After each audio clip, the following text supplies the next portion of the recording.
말씀을 나누고 있는데 오늘은 네 번째 시간입니다.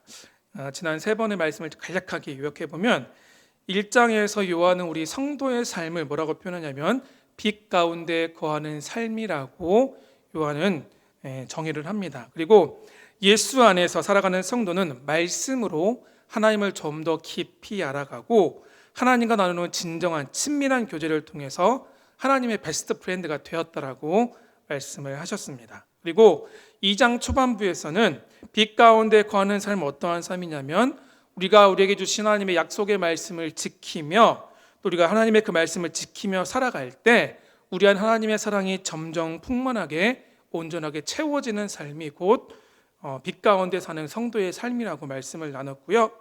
2장 7절 이후의 말씀에서는 빛 가운데 거하는 삶은 하나님에게 주신 새로운 계명이 있거든요. 그게 무엇입니까? 바로 형제 사랑하는 계명이죠. 이 형제 사랑하는 계명을 우리가 지키며 살아가야 하는데 형제 사랑의 그 계명을 방해하는 것이 있다고 그랬죠. 그게 무엇입니까?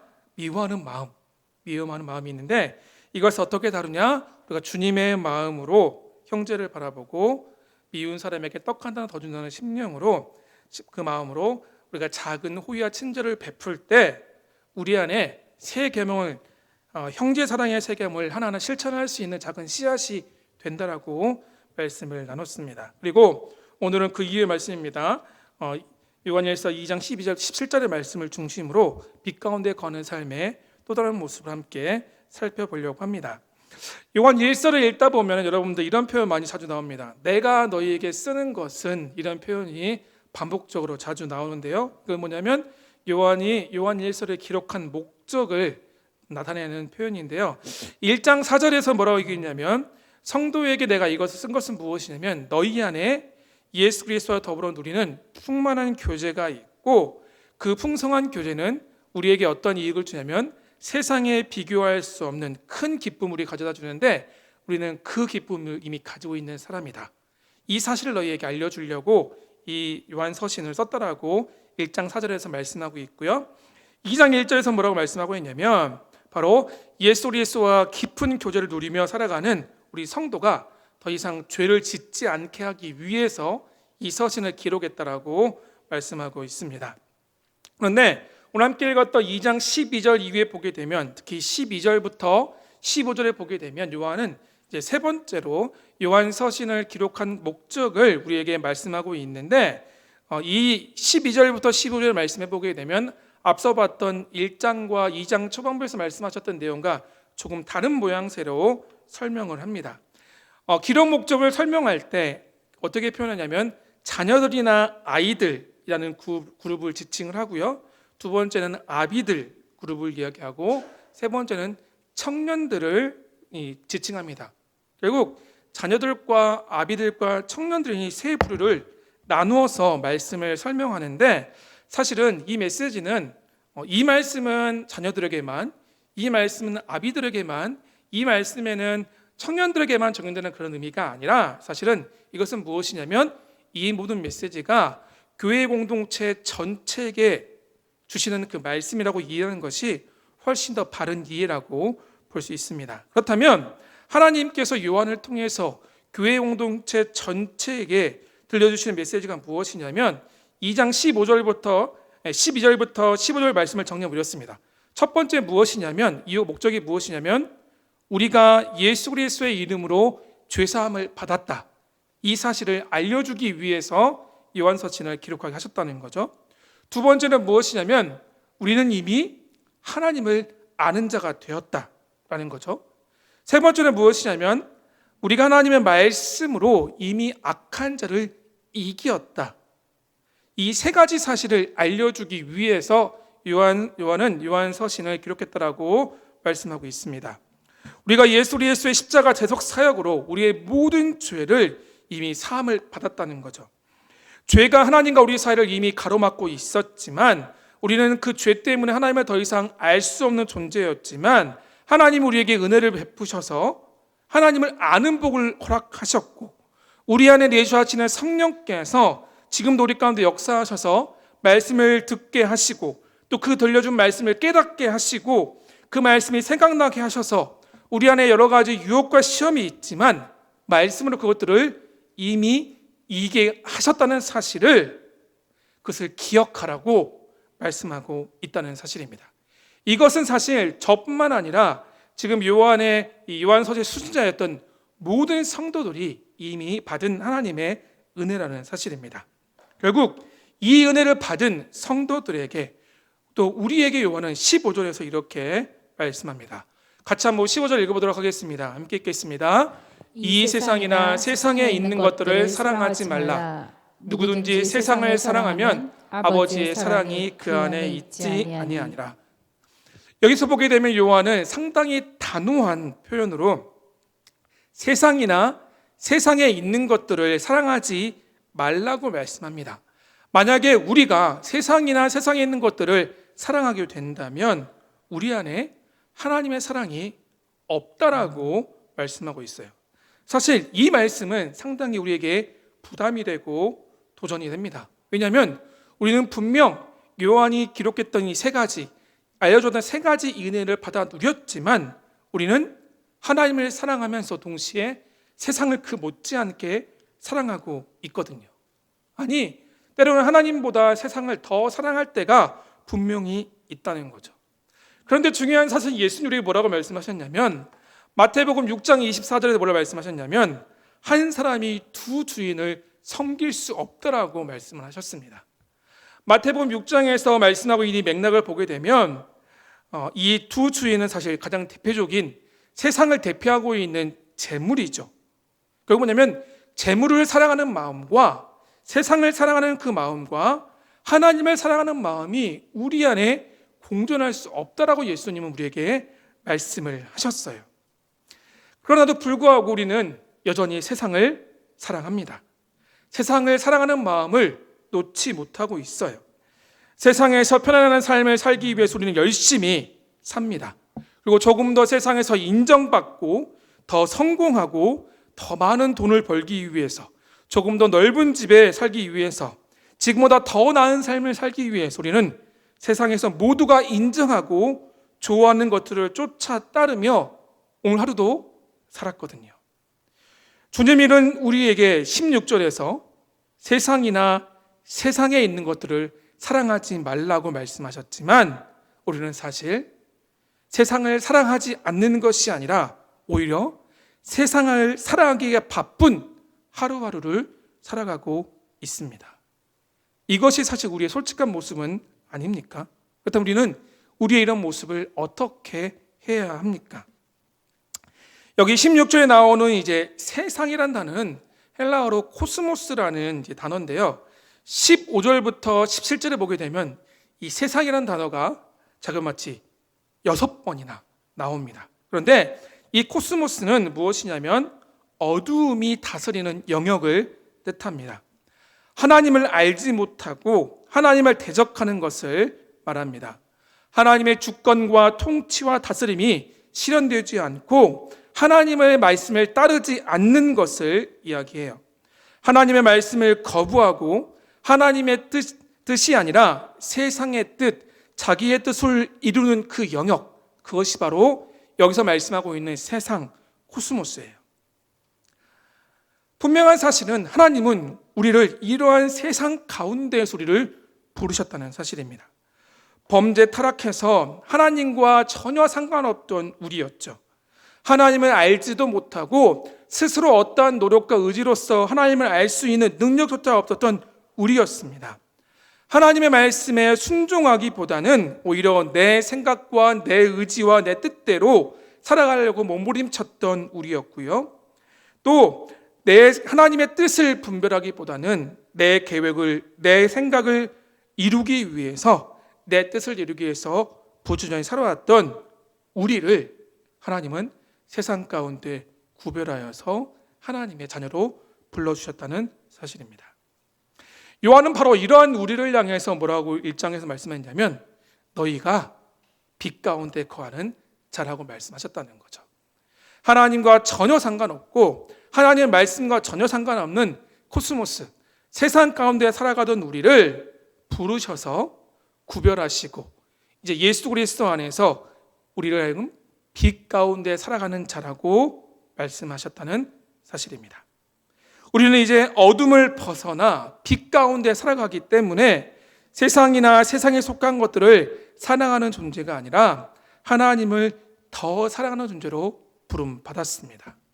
하지만 우리는 여전히 믿음이 연약하기 때문에 무엇 때문에 하나님이 아니라 내 뜻을 먼저 주장하고 내 생각대로 내 마음대로 살아갈 때가 분명히 있는 연약한 존재죠. 이런 우리의 모습을 오늘 16절에서 이렇게 말씀했다는 겁니다. 제가 한번 읽어볼게요. 이는 세상에 있는 모든 것이 육신의 정욕과 안목의 정욕과 이생의 자랑이니 다 아버지께로 온 것이 아니요 세상으로부터 온 것이라. 아멘. 여기 보게 되면 육신의 정욕과 안목의 정욕과 이생의 자랑을 여기서 말씀하고 있죠. 여기서 얘기하는 정욕은 무엇이냐면 어떤 평범하고 정상적인 욕구가 아닙니다. 그것이 아니라 오히려 욕망을, 내 안에 있는 욕망을 제어하지 못하고 그것이 점점 더 커져가는 탐욕이 바로 여기서 말씀하고 있는 정욕입니다. 그래서 육신의 정욕은 뭐냐면 인간이 범죄 타락한 이후에 가지게 되는 본성 가운데 하나님 앞에 불순종하면서 내 육체적인 욕망을 채우려고 하는 그런 탐욕이 바로 육신의 정욕입니다. 안목의 정욕은 뭐냐면 육체의 정욕을 채우고 난 뒤에 내 눈을 즐겁게 하려는 그 정욕으로 점점 발전하게 되면서 단순히 시각적인 즐거움에 머무는 것이 아니라 성적으로 더 유혹이 점점 커져가고 그것을 채우려는 욕구가 바로 안목의 정욕입니다. 그리고 마지막 이생의 자랑은 무엇이냐면 내가 가지고 있는 물질이라든가 어떤 태도나 어떤 달란트라든가 소유라든가 행동 등을 내가 과대평가해서 그것을 남에게 허세처럼 떠벌리고 자랑하는 것, 이것이 바로 이생의 자랑이라는 거예요. 하나님은 인간을 만드실 때 나 자신을 사랑하는 존재로, 세상을 사랑하는 존재로 만들지 않으셨습니다. 하나님께 우리를 만드신 목적은 무엇이냐면 하나님을 사랑하고 우리가 이 땅에 살아가는 동안에 하나님의 영광을 나타내며 하나님의 뜻을 이루는 존재로 우리를 만드셨어요. 그런데 범죄가 무엇입니까? 바로 하나님의 이 창조 목적에 벗어난 거죠. 하나님이 허락하신 창조 목적의 삶에 벗어나서 그릇된 자기 사랑에 빠져서 하나님보다 세상을 더 사랑하고 하나님 말씀에 순종하는 것이 아니라 하나님 말씀에 불순종하고 하나님 뜻이 아니라 내 뜻을 이루며 살아가는 것이 바로 범죄 아니겠습니까?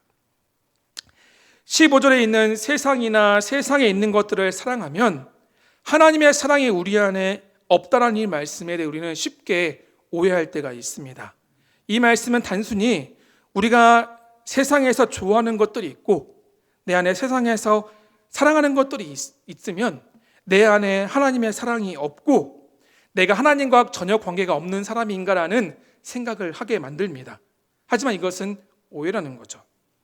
12절부터 15절까지 나와 있는 전체 맥락에서 이해하면 하나님의 은혜를 잊어버리고 마치 우리가 은혜를 모르는 사람처럼 우리 삶 가운데 하나님의 말씀이 없고 우리 인생 가운데 하나님의 그 계획하심과 하나님의 뜻이 없는 것처럼 육신의 정욕과 안목의 정욕과 이생의 자랑에 이끌려 하나님을 알지 못하는 것처럼 하나님을 대적하는 마음에 우리가 우리의 삶을 빼앗겨서는 안 된다는 표현입니다. 결국 우리가 세상에 있는 것들, 세상을 사랑한다면 하나님의 사랑이 우리 가운데 없다는 말은 우리가 더 이상 하나님과 멀어진 자, 관계없는 자가 아니라 우리가 이러한 삶을 살아서는 안 되며 우리의 마음을 지키며 늘 깨어 있어야 한다는 사실을 우리에게 당부하고 있다는 사실입니다. 우리는 죄악된 세상에서 우리가 바라가 오라는 것들이 하나님 말씀에 어긋날 경우 우리는 당연히 하나님의 자녀로서 성도로서 살아가기 위해서 과감하게 끊을 수 있어야 합니다. 아니, 끊을 수 있습니다. 사랑하는 성도 여러분, 이러한 믿음의 결단과 담대함이 우리 안에 가득하기를 주의 이름으로 축원합니다. 그러한 삶을 살아가는 우리를 향해 주님 이렇게 말씀하시죠. 너희는 강하고 너희가 악한 자를 이미 이겼다라고 말씀할 수 있습니다. 이 시간 이 주님의 음성을 들을 수 있기를 주의 이름으로 축원합니다. 이제 요한은 이렇게 세상이나 세상의 것들을 사랑하지 않는 성도에게 17절에서 이렇게 말씀합니다. 같이 한번 읽어볼까요? 같이 읽겠습니다. 이 세상도 그 정욕도 지나가되 오직 하나님의 뜻을 행하는 자는 영원히 거하느니라. 아멘. 이 세상과 세상에 속한 모든 것도 세상을 사랑하게 만드는 우리 안에 그 정욕도 다 지나가고 없어진다는 거죠. 하지만 영원한 것이 있습니다. 그 무엇입니까? 바로 하나님의 뜻을 행하는 자. 하나님의 뜻이 무엇인지를 분별하고 그 뜻대로 살아가는 사람은 영원하다라고 말씀하고 있습니다. 바로 이겁니다. 빛 가운데 거하는 성도의 삶은 무엇이냐면 바로 하나님의 뜻을 이루며 살아가는 자라는 사실을 기억하시기를 바랍니다. 왜냐하면 하나님 우리를 부르신 것은 바로 이 하나님의 뜻 때문이거든요. 디모데후서 1장 9절 이런 말씀이 있습니다. 하나님이 우리를 부르신 것은 우리의 행위가 아니라 하나님의 뜻과 은혜로 우리를 부르셨다라고 말씀하고 있습니다.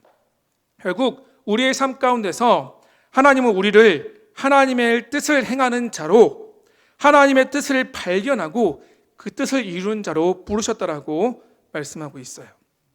하지만 안타깝게도 우리가 하나님을 사랑하는 것보다 때로는 세상을 더 사랑할 때가 있듯이 우리는 하나님의 뜻보다 내 뜻을 따라, 내 마음을 따라 살 때가 분명히 있습니다. 빛 가운데도 살면서도 분명히 하나님의 뜻을 외면하고 내 뜻, 내 생각을 따라 살 때가 있다는 거죠.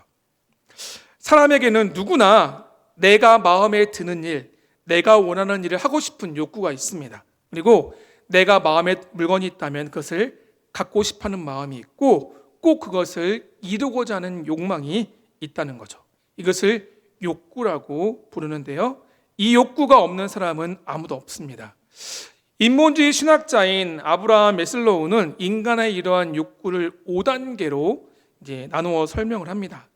그 첫 번째가 뭐냐면 생리적인 욕구예요.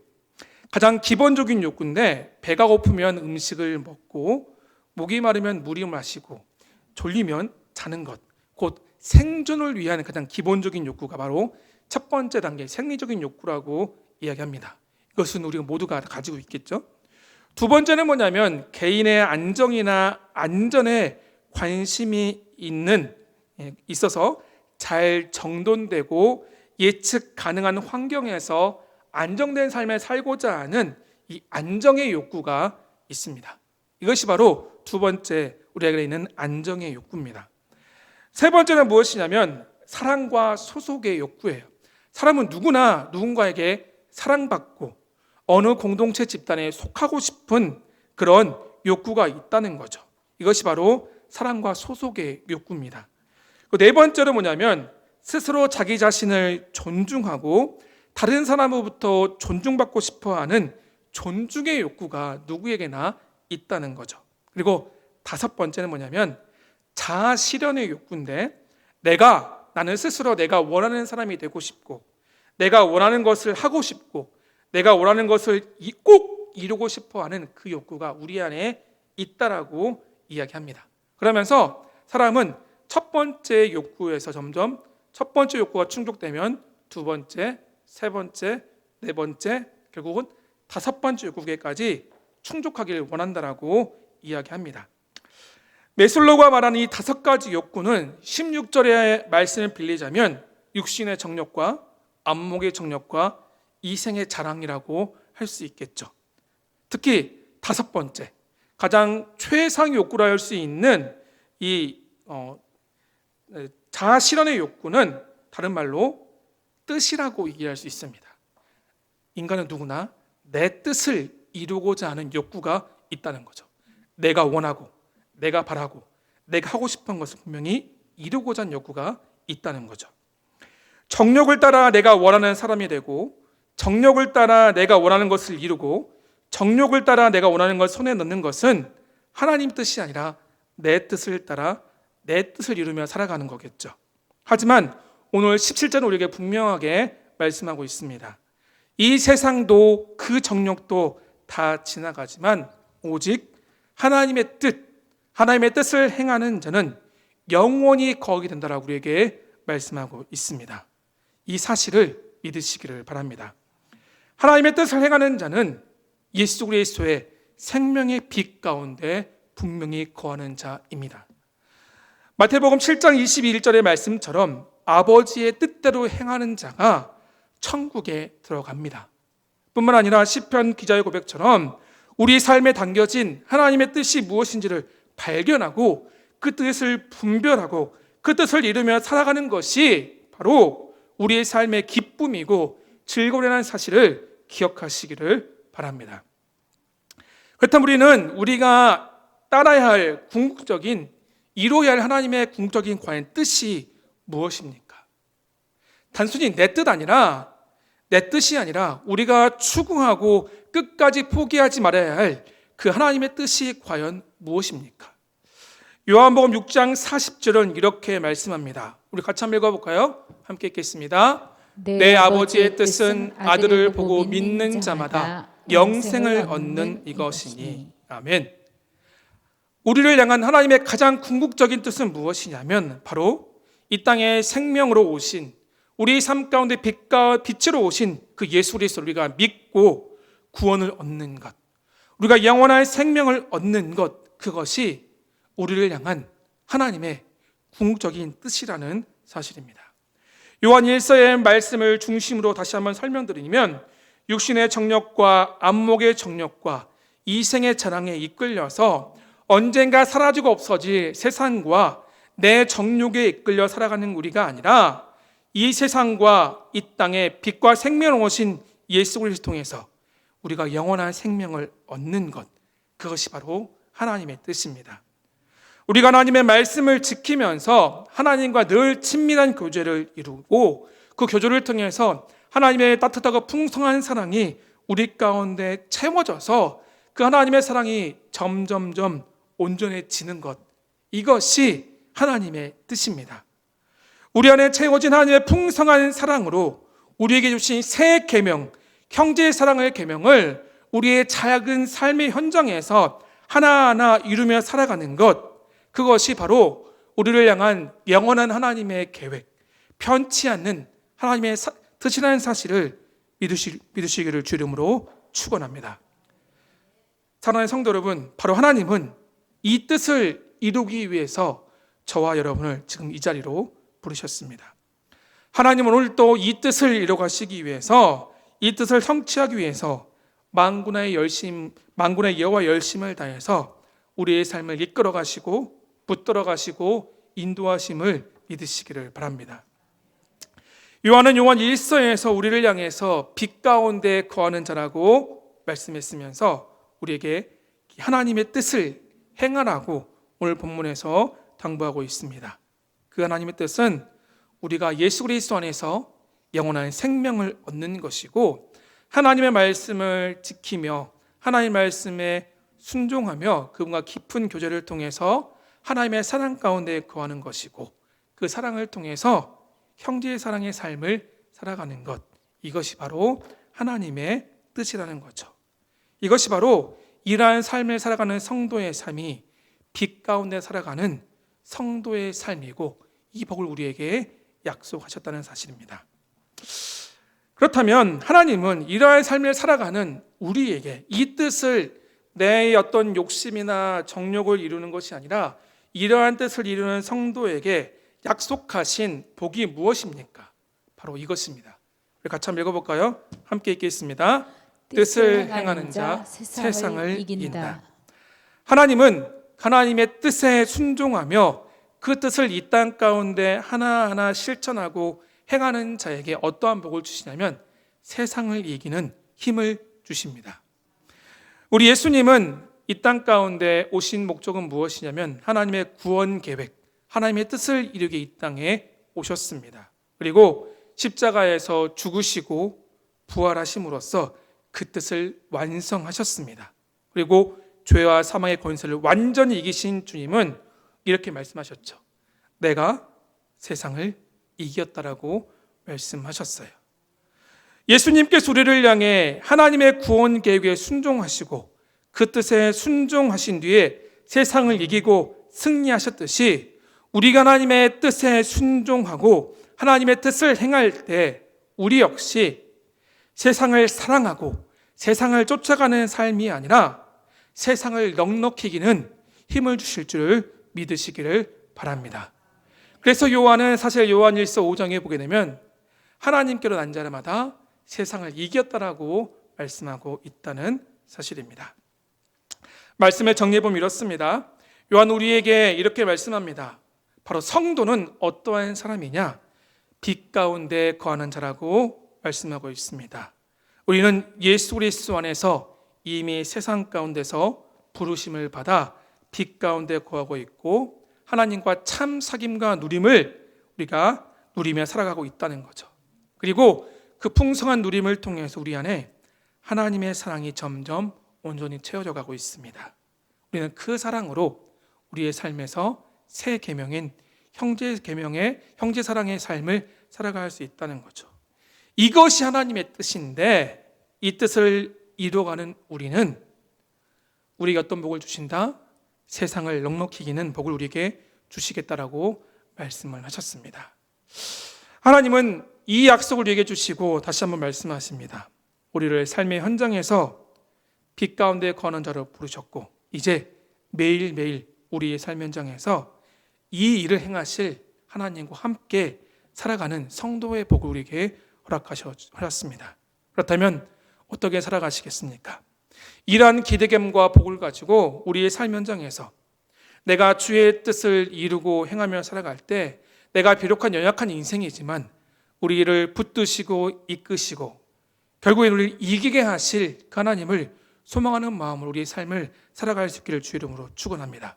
그럴 때 하나님은 우리의 삶 가운데 다시 한번 분명하게 역사하십니다. 우리의 삶의 매 순간순간 우리에게 승리를 허락하실 줄 믿습니다. 이래 은혜와 복이 우리의 삶 가운데 가득하기를 주의 이름으로 축원합니다. 우리가 함께